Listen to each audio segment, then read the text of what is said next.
여러분 안녕하십니까? 코로나19 통합뉴스룸 12시 뉴스 시작합니다. 오늘 0시 기준 코로나19 신규 확진자 수 2만 명을 넘겼습니다. 처음 1만 명을 넘긴 뒤에 2만 명대가 되기까지 걸린 시간은 단 일주일. 설 연휴가 끝난 뒤 또 얼마나 늘어날지 걱정이 커지고 있습니다. KBS 재난미디어센터부터 가보겠습니다. 김덕훈 기자. 자, 아무리 예측이 됐다고는 하지만 지금 증가 속도가 너무 빠른데 우선 집계 현황부터 짚어볼까요? 네, 오늘 신규 확진자 2만 270명입니다. 지역 발생만 2만 100명이 넘습니다. 위중증 환자는 하루 새 6명, 사망자는 15명 각각 늘었습니다. 말씀하신 것처럼 예상을 웃도는 폭증 추세입니다. 최근 3주간 확진자 추이 한번 보겠습니다. 처음으로 이 1만 명 선을 넘긴 건 지난달 26일입니다. 13,000여 명이 나왔는데 이 국내 코로나19 발병 이래 확진자가 1만 명 넘게까지 나오는데 걸린 기간은 737일입니다. 그런데 1만 명에서 2만 명이 되는 데는 불과 일주일 걸렸습니다. 이 일주일 만에 1.5배, 2주 전과 비교하면 3.5배 수준입니다. 다음은 지역별 확진 현황입니다. 경기는 처음으로 6천 명을 넘겼습니다. 서울 4,000명대, 인천도 1,400명에 근접하고 있습니다. 수도권 확진자 비율은 57.7%입니다. 기존에 60에서 70%대였으니까 되레 비율이 낮아진 겁니다. 비수도권 확진자가 폭증하고 있는 겁니다. 오늘 이 제주까지 세 자릿수가 나오면서 처음으로 전국 모든 곳에서 세 자릿수 이상 확진자가 나왔습니다. 특히 부산과 대구 보시는 것처럼 네 자릿수를 기록했습니다. 자, 이제 오늘 이후, 이 설 연휴 이후가 걱정인데 이 오미크론 영향은 더더욱 커지겠죠? 네, 그렇습니다. 오미크론은 델타와 비교해서 감염력이 2배에서 4배 강하다 이런 것으로 확인이 됐습니다. 국내 오미크론 첫 확진자는 지난해 12월 초 나왔는데요. 이 12월 말까지만 해도 검출률이 4%에 불과했는데 지난달 말 이 80%가 됐습니다. 압도적인 확산세입니다. 감염자 한 명이 얼마나 많은 사람을 더 감염시키느냐를 뜻하는 이 감염 재생산 지수도 급격히 오르고 있습니다.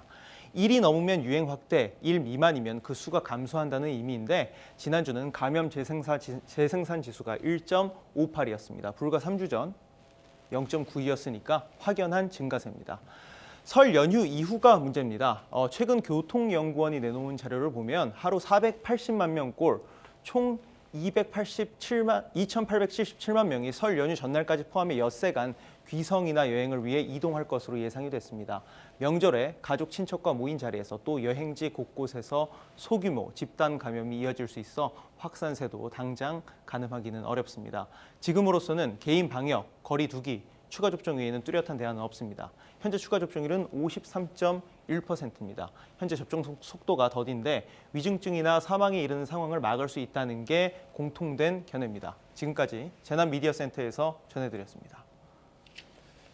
자, 코로나19 상황은 잠시 뒤에 자세히 전해드리도록 하고 오늘 설 연휴 마지막 날 전국의 주요 고속도로 곳곳에서 차량 정체가 시작됐습니다. 오후 4시쯤에 제일 많이 막혔다가 밤 10시쯤에는 풀릴 거라는데 취재기자 연결해서 지금 교통 상황 보겠습니다. 방준원 기자.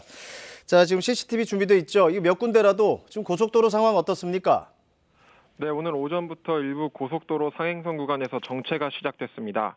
한국도로공사는 오늘 귀경하는 차량이 46만 대로 예상돼 평소 주말에 38만 대보다 많을 것으로 내다봤습니다. 이 시각 현재 폐쇄회로 화면으로 주요 구간의 교통 상황 알아보겠습니다.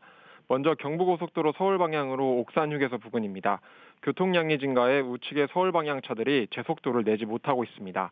다음은 서해안고속도로 서울 방향 당진 부근입니다. 역시 우측 서울 방향으로 차들이 몰리면서 정체와 해소가 반복되고 있습니다. 다음은 중부고속도로 남이분기점 인근입니다. 좌측 경기도 하남 방향으로 교통량이 증가해 정체됐다 현재는 해소된 상태입니다.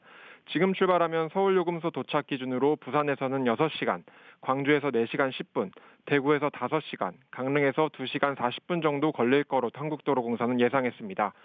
귀경길 정체는 오늘 오후 4시에서 5시쯤 사이에 가장 심했다가 오늘 밤 10시가 넘으면 풀릴 것으로 보입니다. 한국도로공사는 오늘 귀성길은 대체로 원활할 것으로 내다봤습니다. 밤사이 기온이 크게 떨어져 일부 구간에선 빙판길이 예상되는데요. 교량이나 터널 출입구, 고갯길이나 그늘진 도로를 운행할 때는 특히 유의하셔야 합니다. 설 연휴 마지막 날인 오늘도 고속도로 휴게소 7곳에는 코로나19 임시선별검사소가 운영됩니다. 조금이라도 의심 증상이 있으면 꼭 검사를 받아야 합니다. 지금까지 사회부에서 KBS 뉴스 방준원입니다. 설 연휴 마지막 날 대선 후보들 소식 알아보겠습니다. 민주당 이재명 후보는 오늘 저녁 새로운 물결 김동연 후보와 양자 토론을 하고 국민의힘 윤석열 후보는 내일 열리는 후보 간 4자 토론 준비에 집중하고 있습니다. 안다영 기자입니다. 민주당 이재명 후보는 오늘 저녁 새로운 물결 김동연 후보와 양자 정책 토론을 합니다. 토론은 CBS 주관으로 열리고 정치, 경제, 외교안보 3개 분야로 주제를 나눠 90여 분간 진행됩니다. 이재명 후보는 내일 4자 토론을 앞두고 국민의힘 윤석열 후보와 정책 차별성 등을 적극 부각하고 4자 토론에서도 소외된 김동연 후보는 자신의 존재감을 알리는 데 주력할 것으로 보입니다. 오늘 토론을 계기로 양측이 정책의 공통점을 찾아 나갈 경우 남은 대선 기간 연대 가능성도 거론될 것으로 예상됩니다. 국민의힘 윤석열 후보는 오늘 외부 일정 없이 내일 밤 열릴 4자 토론 준비에 집중하고 있습니다. 윤 후보는 대장동 개발 의혹과 성남FC 관련 의혹, 변호사비 대납 의혹 등 이재명 후보 관련 검증을 벼르고 있습니다. 또 부동산과 일자리 등 경제정책과 관련해 구체적인 데이터를 제시하며 현 정부의 문제점을 지적하고 대안을 제시하는 데 집중하는 것으로 알려졌습니다. 정의당 심상정 후보는 서울 남대문 시장에서 칼국수를 파는 60대 여성을 만나 5060 여성들의 자립과 노후 일자리를 지원하겠다고 약속했습니다. 국민의당 안철수 후보는 오늘 오후 서울 중구보건소에서 부인 김미경 교수, 딸 설희 씨와 의료봉사에 나섭니다. 안 후보는 북한의 어떤 도발도 즉각 격퇴할 수 있는 강력한 공군력을 구축하겠다고 밝혔습니다. KBS 뉴스 안다영입니다. 이마트가 오미크론 변이 확산 상황을 고려해 오늘부터 점포 영업시간을 1시간 단축합니다. 이마트는 오늘부터 28일까지 전국 117개 이마트 매장과 20개 트레이더스 매장의 영업시간을 밤 11시에서 10시로 1시간 단축한다고 밝혔습니다. 이마트는 고객과 직원의 안전을 위해 선제적으로 영업시간을 단축하기로 했다고 설명했습니다. 정부의 바뀐 방역체계 오미크론 대응체계가 내일부터 전국에서 시작됩니다. 특히 이제 검사를 받을 때 고위험군이 아니면 먼저 신속 항원 검사를 받아야 하고 일반 병의원에서도 검사를 할 수 있습니다. 홍예림 기자가 정리했습니다. 경증의 코로나19 확진자가 대폭 늘어날 것에 대비해 내일부터는 전국 선별진료소에서 고위험군 위주로 PCR 진단 검사를 진행합니다. 고위험군은 60살 이상, 보건소통보를 받은 밀접 접촉자, 신속 항원 검사 양성 판정자, 의심 증상 의사 소견서를 받은 사람, 요양병원 등 취약시설 종사자 등입니다. 그 외 일반 국민은 선별진료소나 코로나19 진단검사와 치료가 가능한 지정 병의원에서 신속 항원 검사를 받게 됩니다. 신속 항원 검사에서 양성이 나오면 PCR 검사를 받을 수 있습니다. 이후 PCR 검사에서 양성이 나오면 증상에 따라 재택 치료를 하거나 입원 치료를 받게 됩니다. 여기서 가장 크게 달라지는 점은 당국이 지정한 동네 병의원에서 신속 항원 검사를 받고 PCR 분석 시설이 갖춰진 병의원에서는 PCR 검사까지 하며 여기서 양성이 나오면 재택 치료까지 병의원에서 할 수 있다는 점입니다. 재택 치료를 하다가 증세가 심해지면 KF94 마스크 착용 등 방역 수칙 준수하에 통원 치료까지 가능합니다. 방역당국은 현재 400여 개 정도인 지정 병의원을 최대한 빠르게 1000여 개로 늘려가고 해당 병의원 정보도 포털 사이트 등에서 확인할 수 있도록 준비하고 있다고 밝혔습니다. 한편 전파력이 강한 오미크론이 지배종이 되며 확산 규모는 커졌지만 위중증 환자는 꾸준히 줄고 있습니다.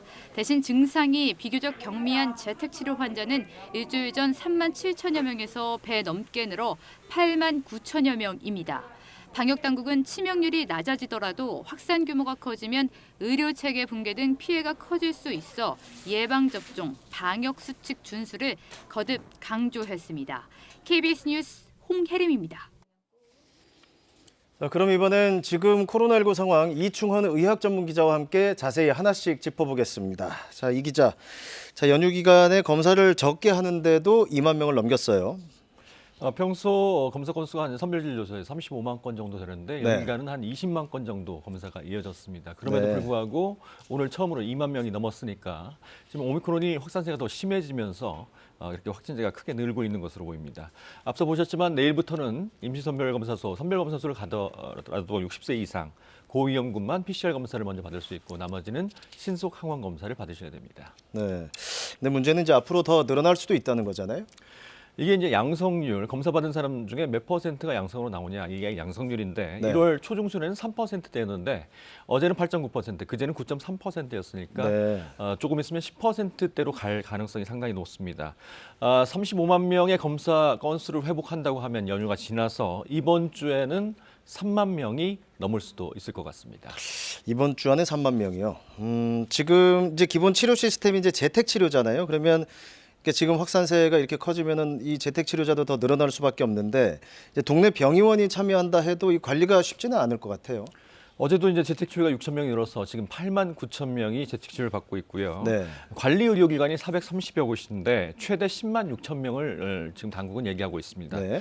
84%에 벌써 포화도로 보이고 있고 오늘도 이제 많이 늘어날 것 같은데 설 연휴 이제 동네 병원 또 호흡기 전담 클리닉에서 검사 또 재택 치료 만약 양성자면을 관리를 참여할 것 같습니다. 그래서 아무래도 이제 재택 치료자가 크게 늘 거기 때문에 건강 모니터링을 일단 저위험군은 2번에서 1번으로 좀 줄이고 네. 고위험군도 3번에서 2번으로 줄일 예정입니다. 또 1인당 의사 1인당 관리할 수 있는 재택 치료자 숫자도 점차 늘려갈 계획입니다. 네, 이게 바뀌는 상황들 좀 주지를 하셔야 될 것 같고요. 위중증 환자 좀 상황도 좀 볼까요? 지금 어떻습니까? 위중증은 어제 기준으로 278명, 크게 늘고 있지는 않습니다. 네. 중환자 병상 가동률도 16% 정도이고요. 하지만 보통 확진자가 폭증한 2, 3주 뒤에 중환자 수가 늘어나기 때문에 지금 규모로 계속 커지고 있기 때문에 앞으로 중환자는 더 늘어날 가능성이 큽니다. 아직은 여유가 있지만 좀 더 기민하게 좀 봐야 될 것 같습니다. 네. 자, 지금 그리고 이 먹는 약 팍스로비드 이게 투약하는 경우가 예상보다 좀 적다고 하는데 지금 이거는 어떤 상황이죠? 1월 중순에 이제 2만 1,000명분이 들어왔고 어젠가요 또 1만 1,000명분이 들어와서 3만 명분 넘게 들어왔는데 네네. 애초에 이제 도입될 때 하루에 한 1,000명 이상 처방이 나오지 않겠느냐 당국은 그렇게 예상을 했습니다만 2주간 한 500명 조금 넘는 수준으로 처방이 됐습니다. 500여 명 왜냐하면 정도요? 이 고위험군의 경우 지병을 갖고 있는 경우가 많잖아요. 네. 그런데 이 팍스로비드가 고지혈증이나 협심증 등을 쓰는 분들한테는 병용 처방이 안 됩니다. 그래서 처방이 좀 제한된 것 같고요. 향후 이제 호흡기 클리닉이나 동네 병의원에서도 처방할 수 있도록 한다고 하니까 앞으로 처방은 조금 더 늘어날 가능성이 있습니다. 네, 그 지금 오미크론 때문에 이제 확산 속도가 너무 빨라서 이제 그만큼 일부 방역 체계도 바뀌기도 했는데 이 대응 체계가 따라가야 해요. 앞으로 방역 정책 어떤 방향으로 가야 된다고 생각하시나요? 지금까지는 공격이었습니다. 그러니까 공세적으로 이제 검사 위주로 했고 차단하고 했는데 이건 이제 거의 불가능해 보입니다. 그래서 중증을 최소화하는 수비 전략으로 지금 갈 예정이고요. 코로나를 기존 동네 병원 의료 체계로 편입하는 방향으로 가고 있습니다. 동네 병의원에서 참여를 좀 높여서 이 전문가 의사들이 증상 같은 걸 판단하고 바로 중증의 위험도도 평가를 해서 치료를 하든지 아니면 재택 치료로 넘기든지 그런 방향으로 진행이 될 것 같습니다. 네, 여기까지 듣겠습니다. 이충원 의학 전문 기자였습니다. 미국이 북한의 중거리 탄도미사일 발사와 관련해 현지 시간 3일 유엔 안전보장이사회 긴급회의 소집을 요청했다고 AFP 통신 등이 보도했습니다. 이번 미국의 회의 요청에는 영국과 프랑스가 동의했으며 지난달 30일 북한의 중거리 탄도미사일 발사에 대한 대응 조치를 논의하는 자리로 개최 시간은 2월 의장국인 러시아가 정합니다. 안토니우 구테르스 유엔 사무총장은 성명을 내고 이번 발사는 2018년 북한이 약속한 미사일 발사유예 모라토리엄을 어긴 행위로 안보리 결의를 명백히 위반한 것이라고 규탄했습니다. 광주 화정 아이파크 붕괴 사고 현장에서 오늘 오전 콘크리트 잔해가 또 무너져 내렸지만 인명피해는 없었습니다. 중앙사고수습본부는 오늘 오전 8시쯤 구조작업이 벌어지던 201동 건물 상층부에서 대형 콘크리트 잔해가 무너졌지만 소방대원과 작업자들은 모두 대피해 현재까지 인명피해는 없다고 밝혔습니다. 이에 따라 구조와 수색 작업을 잠정 중단하고 잔해가 또 떨어질 위험이 없는지 안전 여부를 확인한 뒤에 작업을 재개할 방침입니다.